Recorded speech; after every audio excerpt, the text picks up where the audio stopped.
Halo semua, izin memperkenalkan diri, nama saya Gracia Martinta Syahan, saya dari 31 jurusan Kebidanan Bandung. Saya di sini akan menjelaskan secara singkat regulasi hormonal, siklus ovarium, dan endometrium. Siklus reproduksi wanita diatur oleh interaksi kompleks antara hormon otak, hipotalamus, dan hipofisis, serta hormon ovarium yang bertujuan mempersiapkan sel telur untuk dibuahi oleh rahim agar siap menerima kehamilan. Yang pertama ada peran otak, hipotalamus, dan hipofisis.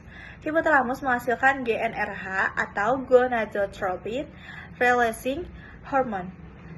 GnRH merangsang kelenjar hipofisis interior untuk mengeluarkan dua hormon pertama, yaitu FSH, follicle stimulating hormone, menstimulasi pertumbuhan folikel di ovarium, LH atau luteinizing hormone memicu ovulasi pelepasan sel telur.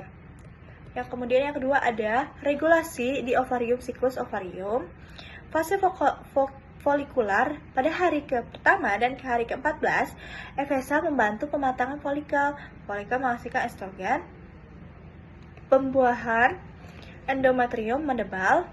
Fase ovulasi sekitar hari 14. Ya, terjadi lonjakan LH memicu pecahnya folikel dan keluarnya sel telur matang.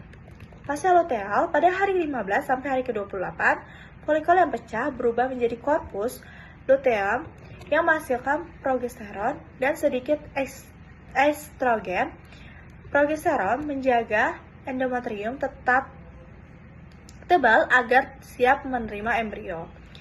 Yang ketiga ada regulasi di rahim atau siklus endometrium, yaitu menstruasi hari pertama sampai hari kelima. Bila tidak ada pembuahan, kadar progesteron dan estrogen turun.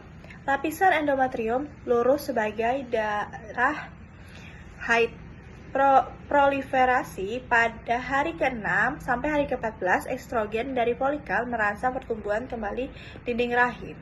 Sekretori pada hari ke-15 sampai 28, progesteron dari korpus luteum membuat endometrium lebih tebal, kaya pembuluh darah, dan siap untuk diimplantasi.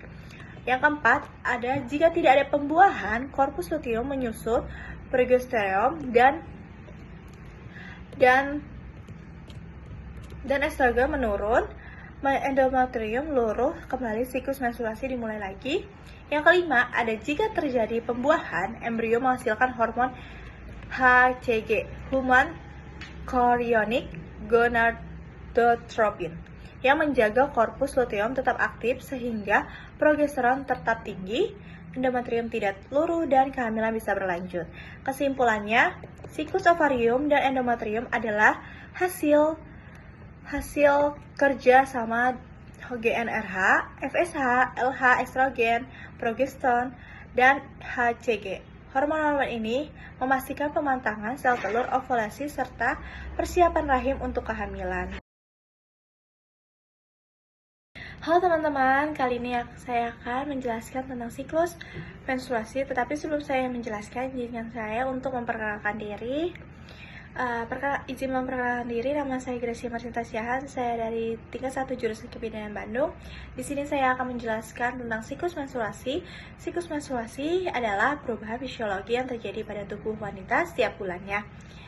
Rata-rata panjang siklus 28 hari. Siklus ini dikendalikan oleh kerjasama antara otak, hipotalamus dan hipofisis, ovarium, serta rahim.